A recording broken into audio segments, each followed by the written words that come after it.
Honorable Chairperson, today I'm here to express myself on the topic, Nationalism is a threat to global peace and brotherhood, and I stand for the motion. Nationalism can be defined both as a sentiment as well as an ideology.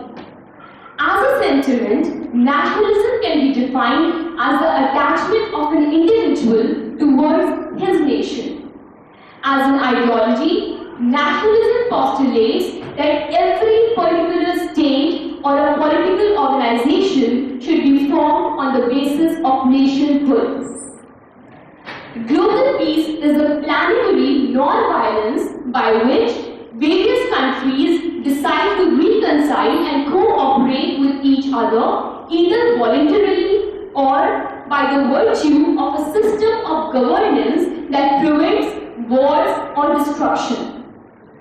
The crux problem with nationalism is that it takes its militant form and therefore it sows the seeds of destruction and non-cooperation between various nations, as a result of which the very institution of global peace and brotherhood is disintegrated.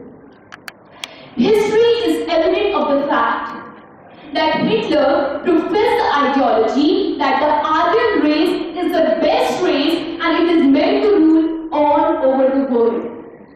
This led to the propagation of racism in the name of nationalism. Another crucial problem with nationalism is that it hinders the smooth functioning of world federation as well as international cooperation. Many modern intellectuals assert the fact that every state is required to give a part of its sovereignty to the World Federation in order to maintain global peace. But nationalism does not allow this to happen.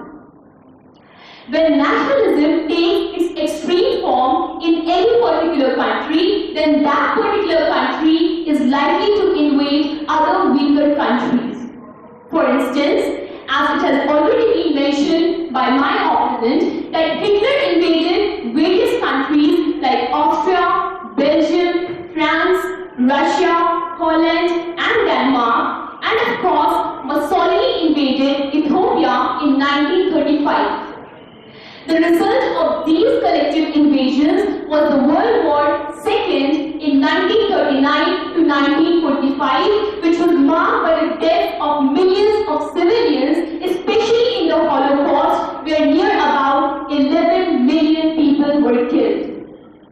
And the striking of the population centers and the industrial centers, where about 1 million people were killed. And yet again, the two nuclear weapon combats collectively resulting in the deaths of 50 to 85 million people.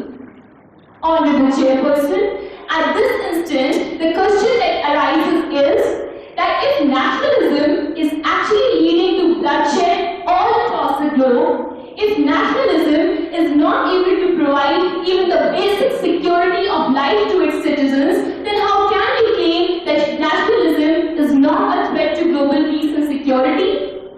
Honorable Chairperson, at this instant, opening the doors on the subject of violence against nationalism is just like standing at the threshold of an immense dark chamber, vibrating with collective anguish, but with the sounds of protest throttled back to a murmur.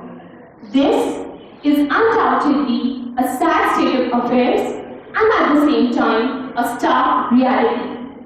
We all talk about world peace, but what we fail to understand is that in order to maintain global peace, the prerequisite is to eradicate the evil forces of unemployment, poverty, and hunger from all across the globe, rather than concentrating ourselves on the pseudo-epithet of nationalism.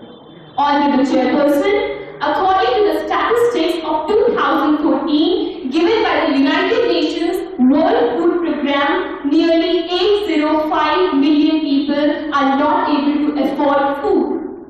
So the question which now arises is that is it important for us to focus upon the pseudo-epithet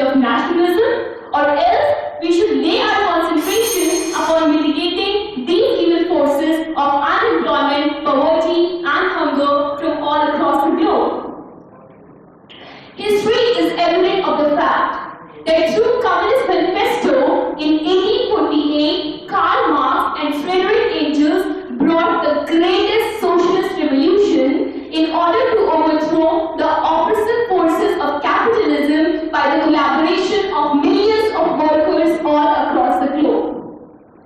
This socialist revolution would not have been possible if they would have concentrated themselves on nationalism and ignored international communism.